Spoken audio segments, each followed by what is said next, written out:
Third Ward Alderman Chad Tuneberg. Number one in our book. Taking time out of his morning. Chad, how are you?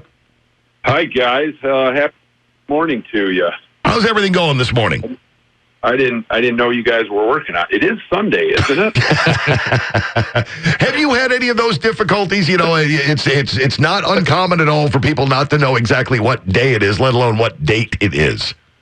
Yeah. I mean, I still have a day job, of course, but yes, there has been a few mornings I've woken up and thought, is it Thursday or is it? No, it's actually Tuesday. So yes, I've been guilty of that myself. Yeah, if Joe and I hadn't been foolishly labeled essential, I'm quite certain that our days and night structure would be entirely mixed up at this point. Very much. Yeah. So yeah, it is just it's been a time for everyone. You know, I would say that you know, hearing about some things that are going on June 1st and opening up. I think I'm in a case of a real life chia head. So I think you could probably go to the Walgreens section right now and seen on TV and see the Rockford Alderman chia head. We could sell those. I think we probably could. Be a lovely holiday gift, sure. I know. My wife, I don't think I've had my hair this long since I've had it since I used to have it feathered with a mullet and back. Oh. I don't think you're joking about that either. I'm not. I know you're not. Okay. But I gotta get those pictures from Leah. There's a lot to grab on to right now. So I've been pulled around the house plenty of times by the hair. So, but you know, a lot more things to worry about than that. And so yeah, we do have some things coming up June 1st. It looks like as of yesterday. So yesterday it was a nice day. I wanted to go for a walk. I love walking around downtown. So I parked down there and started walking around. And construction is going on everywhere down there. State Street Bridge is closed. They're tearing up roads, which is great. This is the right time to do it.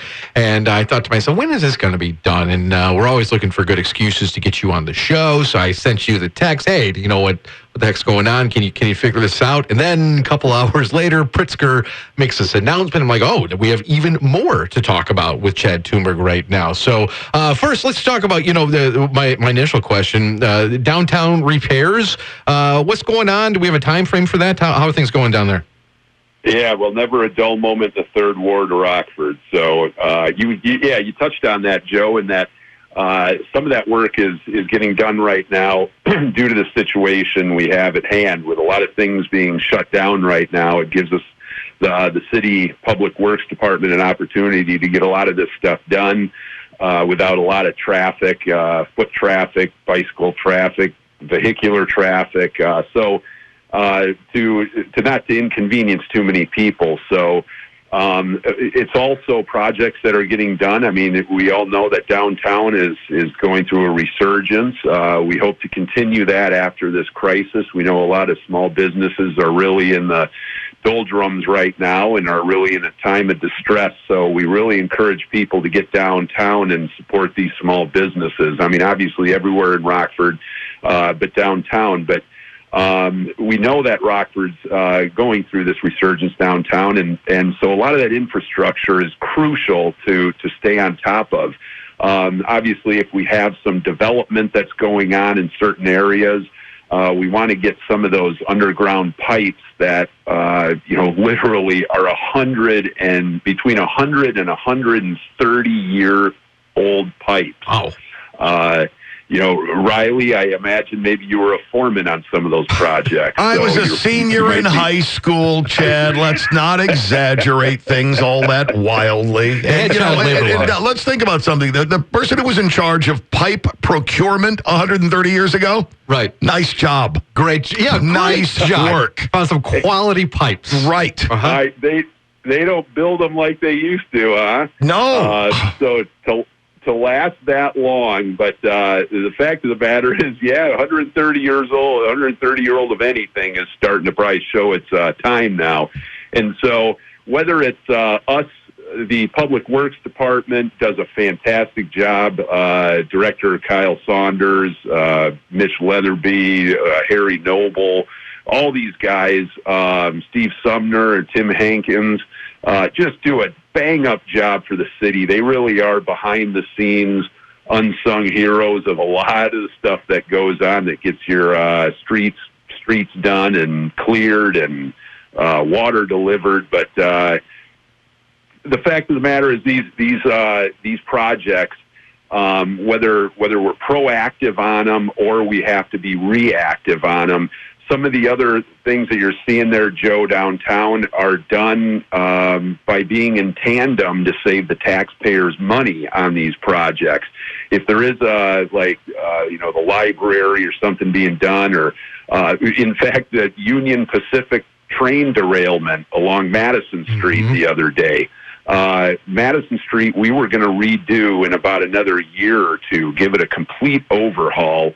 Obviously, the taxpayers' money being used.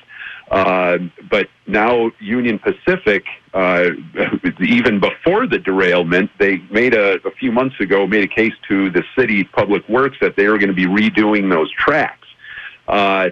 We now are moving up the Madison Street project, and we are expected to save about a third of taxpayers' costs to do Madison Street, because we're going to be doing it in conjunction with Union Pacific Railroad, redoing those railroad tracks. So we're always looking for ways to save the taxpayers' money and keep our property taxes lower or in check at the very least. And so Public Works is doing a great job at doing just that. I'm really glad that you point that sort of thing out, because, a lot of times, like most taxpayers, you often wonder your tax dollars get set off and how wisely they're shepherded is always got a big question mark over it. It's nice to see that sort of thing happening. Yeah, and it's doing synergies at projects. I think back in days before, the water department would work on a project, and then all of a sudden, or Public Works would work on a road, and then the water department would come back a year later and rip it up to replace a pipe that they knew would have to be replaced anyways in a matter of time. So now you'll get these departments that'll work together. So when the Public Works is redoing a road, the water department will come in and say, hey, let's take a look at this pipe and maybe we can replace it at the same time. And or if there is a project like those Union Pacific Railroad tracks needing to be replaced, the cities, the Public Works will say, hey, well, let's go in and redo the street while we're at it. And we found out it's going to save us about a third of the cost. And that's, can be six figures. So, it's great. That's outstanding. The other big thing, J.B. Pritzker announcing that bars, restaurants can open with some outdoor seating coming up. May 29th is one of the big dates coming up. What does that mean for Rockford establishments around here? Have you guys talked about that yet?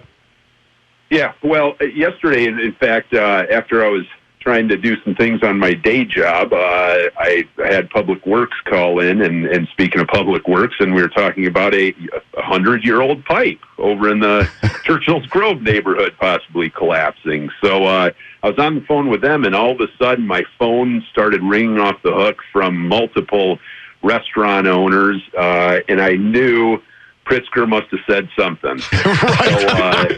So, oh, God, what did he say now? Yeah. So I got right to those voicemails after, and then saw what the case was. I immediately got on the phone instantaneously with City Legal and talked with them about really trying to fast track a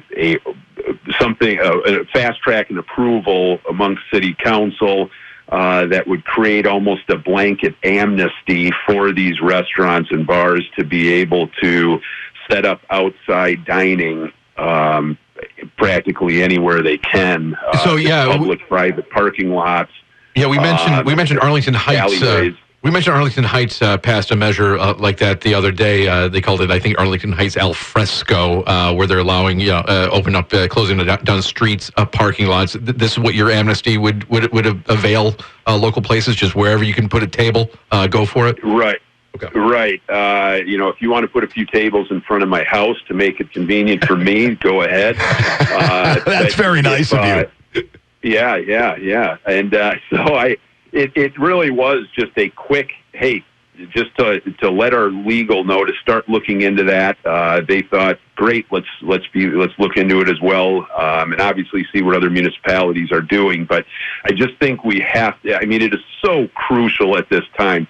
These businesses are beyond distress, and it is so crucial at this time to cut the regulatory red tape, whether it's from if we have any power on a state level to do it, what their regulations may be, but absolutely on a municipal level to show that Rockford is open for business and to cut this red tape that seemingly seems to be the case for a lot of these businesses all too often. You're looking at some of this. News comes as restaurants have reported an 80% drop in revenue. 45% of their workers have been laid off. 25% of restaurants and bars may close permanently. A number ranging from 5,200 to 6,500 restaurants closing permanently because of what's going on with the COVID-19 shutdown. Sam Toya, who's the president of the Illinois Restaurant Association, says, let's close down streets. Let's expand sidewalk cafes. Let's use parking lots in public ways. Let's show the world how innovative Illinois can be. You know, it is, yes, it is. Illinois is becoming known on a national level, unfortunately, as being one of the least friendly states when it comes to reopening things. You know, I get it. Nobody's, we're not unsympathetic to the virus and to those affected by it. And, but I mean, there is something also to be said about the, continued economic devastation, the devastation of home life that can occur as well. Yep. You may have heard of what's being called the shadow curve. I don't know if you've heard that, or many people have, but it's something also for, we have the curve that's called, that has been known as the flatten the curve. So, we don't inundate the health system and such. And so that's been kind of the catchphrase so far, flatten the curve. But shadow the curve is a phrase that not too many people have heard of. I think it may become more known, and that's due to this illness, the millions of Americans that have skipped their checkups and screenings for medical purposes, now that many things may go undiagnosed and such. And so, keeping an eye on that kind of situation.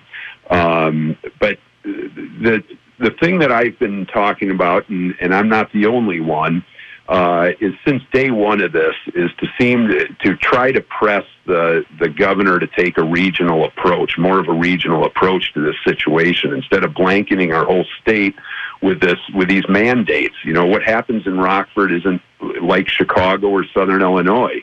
One of the things I found out in my due diligence of states that seem light years ahead of this, I've preached this on city council as well, that many of these other states that seem to have even better numbers than us as far as the COVID situation. But my point is that they've taken business leaders along with the medical experts and sat them at the same table. And they've been able to work collaboratively and strategically come up with ways and methods to open back up in a safe manner. And these states seem to be light years ahead of us. I think in our case, it's been the textbook example of a top-down approach. And, frankly, people can take credit for, something opening up now. But the problem is that I think the governor has shown he doesn't have really any confidence in municipal leadership across our state. Because it just doesn't seem that anything can get through or approved without the state putting their stamp of approval on it first. And he's also feeling the backlash from that when the pileup of county sheriffs around the state who were saying not going to enforce this. Last week it was growing exponentially. Right.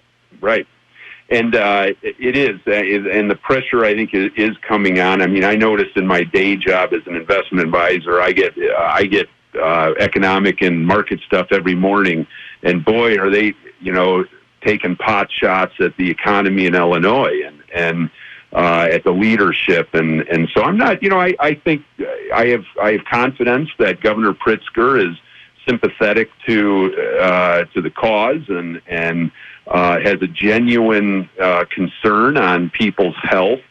But I just, I think I wish there could have been more of these medical professionals with business leaders at the same table coming up with strategic ways. I know that I read in an article, and if I may quote, that from a 600 doctors, I believe, said this: the millions of casualties of a continued shutdown will be hiding in plain sight, but they will be called alcoholism, homelessness, suicide, heart attack, stroke, or kidney failure. In youth, it will be called financial instability, unemployment, despair, drug addiction, unplanned pregnancies, poverty, and abuse. And these are actual situations that are happening in the background of this shutdown.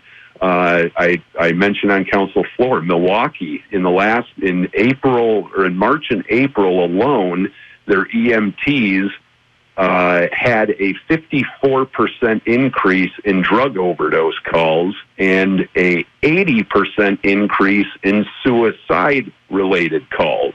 I mean, these are real things that are happening. Yep. That, there's great things that have come out of this as well, though. I don't doubt that. People have come together as families and, time spent with kids and all. And, there are some bright spots and I tend to be a person that is more of an optimistic person, but we just can't, shove these other things that are happening under the rug, and we need to take these into effect as we try to reopen this economy. Yeah, all of that makes perfect sense because, the despair out there is very real. Spend a little time on social media and have a look at some of the things people are saying, and it dovetails very well into what you just said. Chad, unfortunately, that runs us out of time. I know you have to go back to the mayor and see if you can arrange your hair a little bit. We appreciate you taking time out of your day. We appreciate the information that you always share with us. Thanks a lot for jumping on with us this morning. Well, guys, you guys always do a great job, and I know, Joe, you're pulling double duties right now, so checks in the mail, dude. Keep it up. So, hey, great, and always keep up the great job, guys. Thanks, Chad. We'll talk to you soon.